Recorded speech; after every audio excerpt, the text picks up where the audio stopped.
तो यहाँ क्या बताते हैं, तुम साहेब तुम संत हो, तुम सतगुरु तुम हंस। सतगुरु भी आप ही हो यथार्थ ज्ञान देने वाले, और तुम हंस।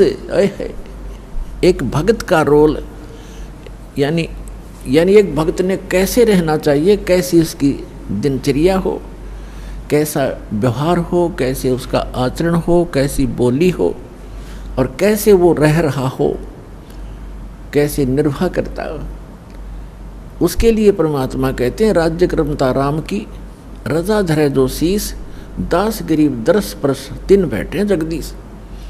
कि जो परमात्मा ने आपके प्रारब्ध में लिख दिया, उसके आधार से आप जीना सीखो।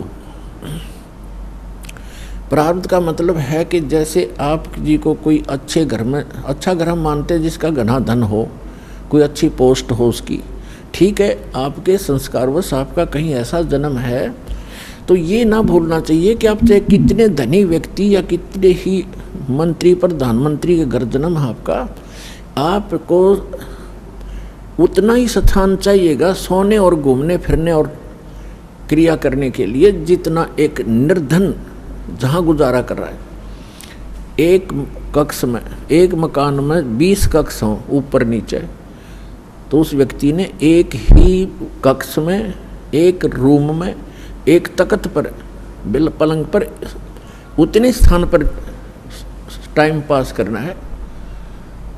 तो परमात्मा ने हर तरह से हमें समझाने की चेष्टा की है।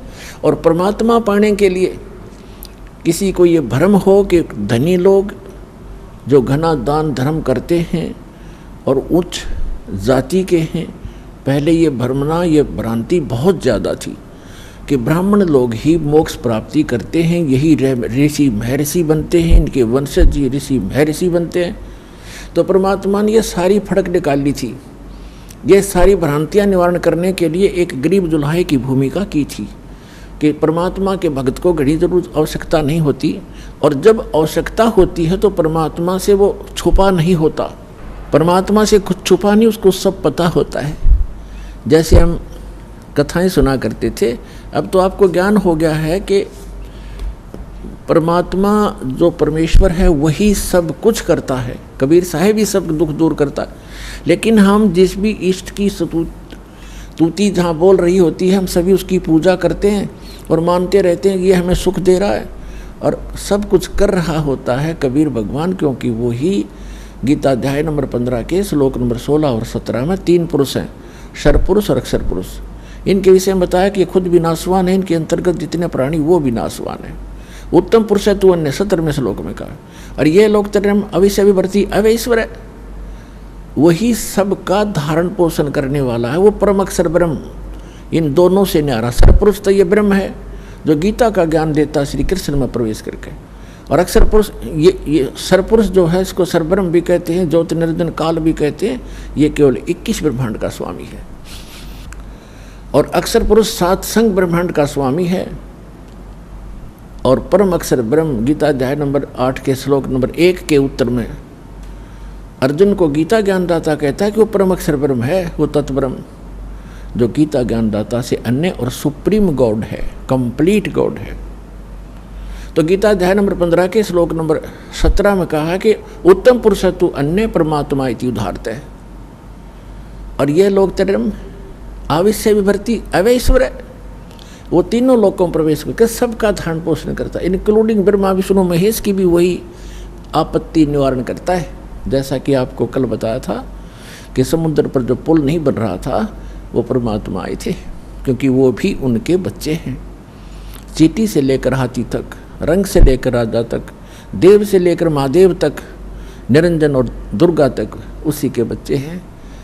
अपने बच्चों को वही संभालता है। अब जो दास आज प्रसंग सुना रहा है आपको, अब हम भगवान से मांगते हैं धन, और परमात्मा बने थे कति निर्धन, दुल्हा कपड़ा बन के अपना टाइम पास करते थे। वो हमें परमात्मा पर विश्वास करना सिखाने के लिए ये भूमिका कर रहे थे। यदि आप मुझ पर ऐसा विश्वास करोगे मेरे वचनों पर, तो मैं तुम्हारा हर समय साथ दूंगा।